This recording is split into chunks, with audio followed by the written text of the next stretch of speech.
Welcome to the Team Engagement Podcast, where leaders of teams share their insights. Brought to you by Blue Sky Business Consulting. We discuss 5 questions in about 15 minutes.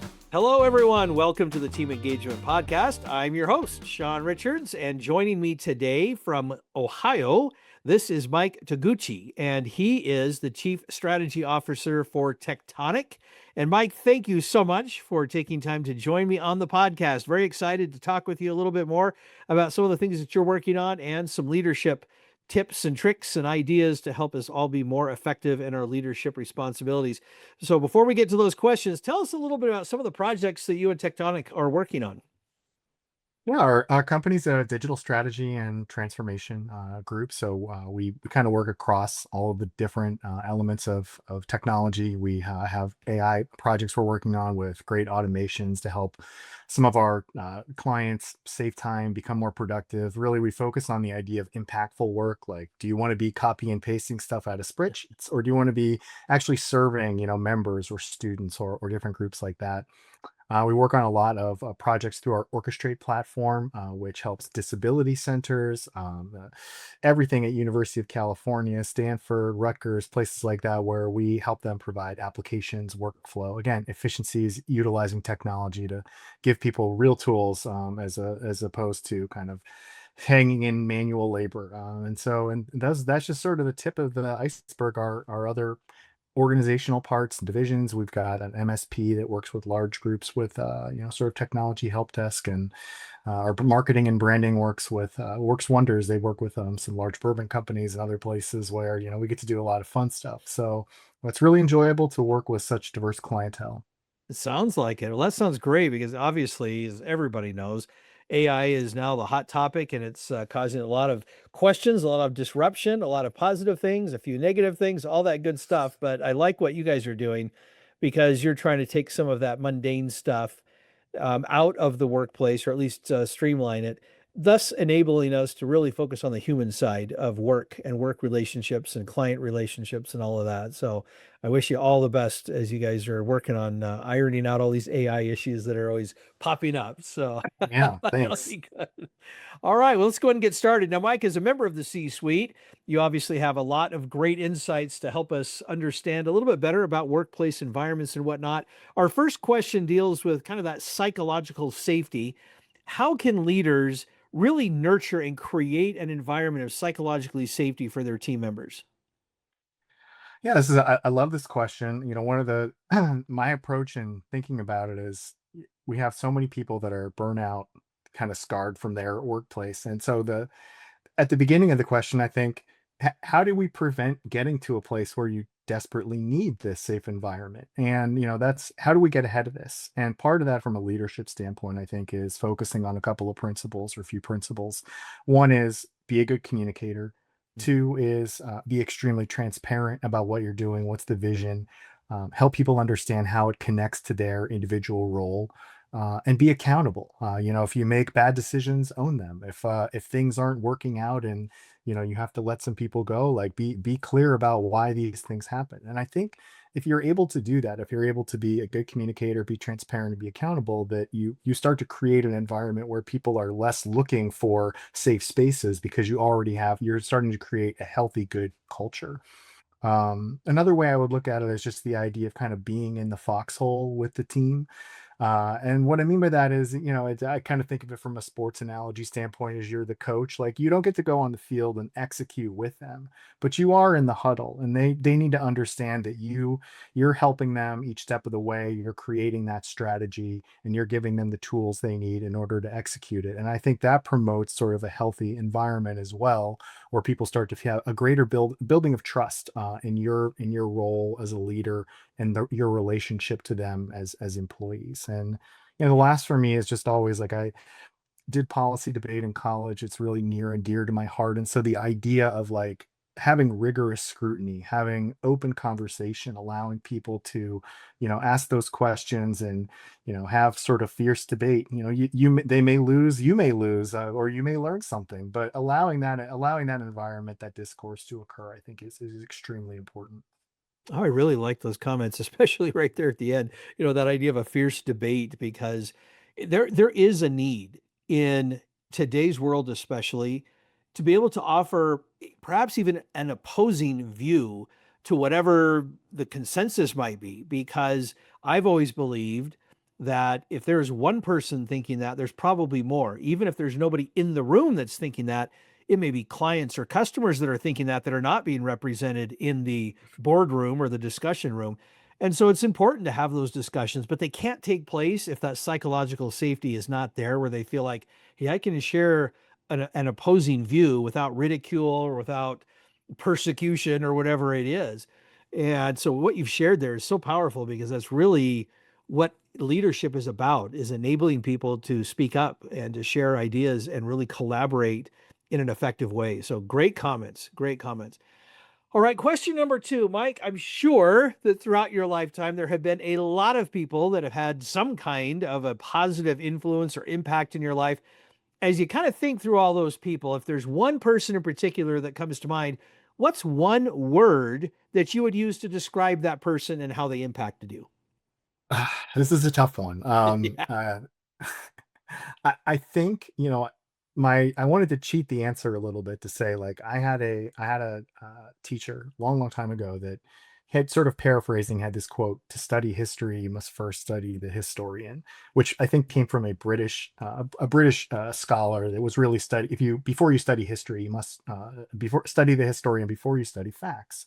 And that to me was wisdom, it was thoughtful, it promoted discernment. And I think some combination of those words, those are like a guiding philosophy. The idea that you need to uncover truth in different ways. You need to seek out the perspectives of other people. You need to really understand people's biases and things like that before you accept fact. And so, to answer that question, whatever that, I think it's wisdom, or I think discernment, or if I can find some permutation of those two, that's what I would go with.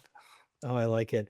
Well, thank you for explaining the background behind it with your teacher as well, because yeah, sometimes there isn't, I'm sure there is, I shouldn't say there isn't, but sometimes it's hard to find that one word that really captures the feelings that we have. And it takes two or three words, which is perfectly fine, of course. This is not this is a loose discussion. So I like Yeah. that. But thank you. Yeah, wisdom and discernment. That's a great word. I love that word, Yeah. discernment. All right, question number three. When we talk about a growth mindset, what can leaders do to promote a growth mindset, either in themselves as just an individual, or what can they do to kind of lead out for the team and really foster that growth mindset in the team? Well, I like the again, thinking about it in terms of the team, and another potential, sports analogy, the way a coach, you have to find a balance of building people up and breaking them down. There are times to push them and make them, run the wind sprints, and then there are other times to give them encouragement and show them growth. So I think as a leader, you have to understand the dynamics and contours of your team. You have to know when to press them and help them get outside their comfort zone, and sort of learn and develop, stretch themselves. But then you also need to know when to encourage them, and help them see some of the positives of things. So, because this is a world full of people wanting instant gratification, and that's not really the way things. That's not real world. Right. So we want to kind of focus on iterative growth, like show me that you can walk and run a little faster each day, and so that a year from now you're running the 5-minute mile type situation. So I like that idea. I like leaders that help people understand where their stressors are and how to persevere through it. Sometimes it's just working harder. I really believe in the idea of meritocracy, and hard work can sort of trump talent in a lot of ways. How do you help people sort of encourage that mindset to help them grow? And I think most people would always say, like, if you're gonna have people are going to fail, that's inevitable, but Yeah. make them lessons that are learned. Don't make it all about punishment. Make it something that people take something away from it and can grow from it. And I think last thing might just be, from a leadership standpoint, be a good role model of it. Show curiosity, innovation, Mm, creativity, and yes. those kinds of things. How those to me, those principles help people, really see how they can expand beyond, kind of the day to day. A lot of people get into just sort of a routine oriented checkboxing their work, and you want people to always be be pushing themselves. I like that. Yeah, there's a lot to it. A growth mindset is, well, it's just that it's a mindset. And you're right. We sometimes have to kind of create the environment. We talked about psychological safety earlier, and we have to have some skills or some practice, some practical things that we do. But all of that, if we're done doing it the right way as a leader, we're fostering this sense of curiosity, to use your word, and Mhm. that fosters so much more than just growth, because growth is a very broad term, but innovation comes from all of that, and the collaboration and teamwork and all of those elements that are so important in today's world. So great comments, great comments. All right, question number 4. When we talk about emotional well-being, that's such a big topic of recent years, is to make sure that we're finding the right balance in life, that we're finding the right way to balance our emotions and have true emotional wellness. What thoughts or ideas do you have on how leaders can really maintain emotional wellness? This is a tough one, a challenge for I think a lot of people at every director level up through C-suite, and the older you get, it doesn't get easier. I think one is to just be I kind of think be honest with yourself, like just in terms of do you really think you're healthy, or are you or having sort of promoting a good emotional sense, or are things is there a struggle and you're kind of letting things build up, Mhm. and give yourself a way to evaluate that. Like if you have a day off or you take a vacation, like do you recharge and you feel like you're shot out of a cannon and like you're ready to go back at it? Or is it, you're kind of still down, or you're spending your whole time off thinking about work and, Mm. cash flow, or, what, quarterly Right. projections or things like that? Or are these clients happy? There's all sorts of things like that. So I think that's a good barometer, whether or not you can actually unplug, recharge yourself. So another way is just for both leaders and staff, support systems, just family, kids, Mhm. friends, all of those things. It's this world we live in with remote work, people in their houses all the time. It Right. seemed like it's not super healthy, and so getting outside, for whatever, go to the batting cage, go see a movie, go read a book, go have coffee, talk to some people. Those kinds of things I think are really important and can make a much bigger difference than people people might realize.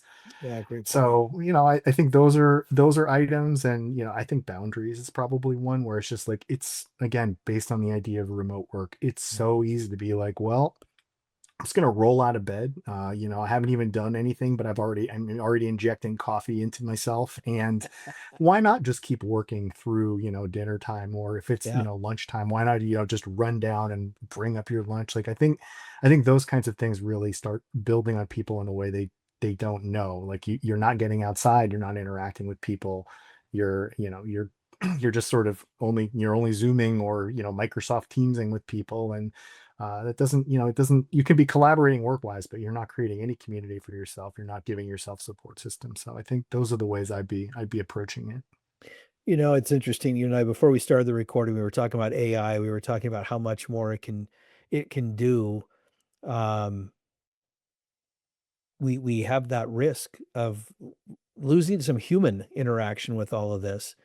And when you were talking just a second ago about support systems, it just made me think a little bit about, I was doing a little bit of self-reflection because I work from home and I'm a podcaster from here at home. Mhm. And it can be really tempting sometimes to just be nose down and just go for 10, 12, 14 hours sitting in my little office here. And I love my office, but I've got to remember to get out, even go for a drive, or, even if I don't necessarily want to go eat out for lunch, it may not be a bad idea to go to a restaurant or something just to interact with some people and say hello. Go But go go sit at a bar, watch it, yeah, watch a game, part of a game, even if it's just, a little friendly chit chat. It's right. that's better than, oh, I've got my third screen up here. I'm gonna pull up the game tonight and just keep powering through. Right. That's a good point. My wife is very supportive and she's very understanding of the fact that sometimes I legitimately need to get work done. But there have been a few times I said, "Hey, honey, let's just go out to eat. I just need to get out of the house." Yep. No, and Sometimes we need to do that. that's great. Oh, awesome. Great, great input. Great input. All right, Mike, last question. I always am excited to hear the stories about baseball. So share with us a baseball story that you've got. All right. Well, so my background, my dad was a railroad guy. He we moved all over the Midwest. My mom's side of the family, they were from Illinois, so they're Cubs fans. My dad's from Ohio. He was Indians fan growing up. And we were in Pennsylvania when I was 5 years old. This is during uh, Dr. J, Ron Jaworski, Mike Schmidt time. And so I was like, my dad seems miserable as an Indians fan. I'm going to be a Phillies fan. I did not realize that everyone hated the, Philadelphia fans. And so when I would move to other places and they'd be like, yeah, I'm a Phillies fan. They'd be like, oh, you boo Santa Claus, you throw snowballs, you're a horrible person. And I'm like, wait, do I look like? So anyway, when I was younger, we were in Illinois. So this is my favorite baseball story is my dad said, I'm going to take you to see the Phillies in Wrigley Field. But it was a day game, as Harry Carey, it's like a 2:20 start Central. Yes. And my dad was like, made the case to my mom, he's going to skip school. It's like a Tuesday game. And she's like, oh, I don't know, this is first grade, something like Right, that. right. It doesn't matter. We get, we get good seats and sit, and they're like, who's going to know? No one's going to care. Just say the kid had a cold. Good game. Mike Schmidt, he went 2 for 4, had a double and a homer. I go to school the next day and I'm like, feeling good about it. Yeah. And, WGN, I was on TV. Really? And everyone at like the school at the teachers lounge had the Cubs game on. So they saw me and they're like, you're already skipping school and lying about being sick to go to a baseball game. Oh, wow. So that was my favorite, like sort of family baseball story. We had a lot like that. We were at I was at Old Memorial Stadium when Pat Corrales, he threw bats out of the dugout and got ejected. Just so tons of old stories like that from 80s baseball. But yeah, that's Oh, I love it. That's such a great story. I mean, we have a different world now where it doesn't feel quite as much of a sin if you skip a day of school. It just doesn't seem to be right. as big of a deal. Back then But it was. back then it was. Yeah, we're roughly the same age, and yeah, you didn't skip school. You just You did. didn't skip school. You certainly didn't have your parents like making up excuses and then Yeah, get caught on basically Ferris Bueller style on right. TV as a first grader. So Oh my. Oh, that's a great story. Love it. I love it. All right. Well, Mike, we can wrap it up here, but thank you so much for joining me on the podcast and sharing your insights and your ideas on how we can all be better leaders. I really appreciate that. How can people get a hold of you? yeah, our the website is Team Tectonic. You can find out about all of our divisions and see our work. You can find me on LinkedIn. There are not a lot of Mike Toguchis floating around there, so look for that one. And my email address is just first initial last name, mtoguchi@teamtectonic.com. So if anyone's interested in conversation or to learn about what we do, or even just for advice, I'm always open to good conversation. Oh, that sounds great. Thank you. And thanks to all of you who join us every week for the Team Engagement Podcast. We encourage you, if you've not already, to subscribe or follow or do whatever is necessary to make sure you don't miss an episode, because we have some great discussions every week and we appreciate you joining us. Thanks so much, everyone. Have a great day. This is Shawn Richards with the Team Engagement Podcast, where leaders of teams share their insights. Be sure to follow or subscribe to the podcast so you don't miss an episode. And for more leadership tips, pick up your copy of Rapid Fire Leadership by going to rapidfireleadership.com, where you can also download free resources to help you in your leadership role. Thanks for joining us today. Have a great day.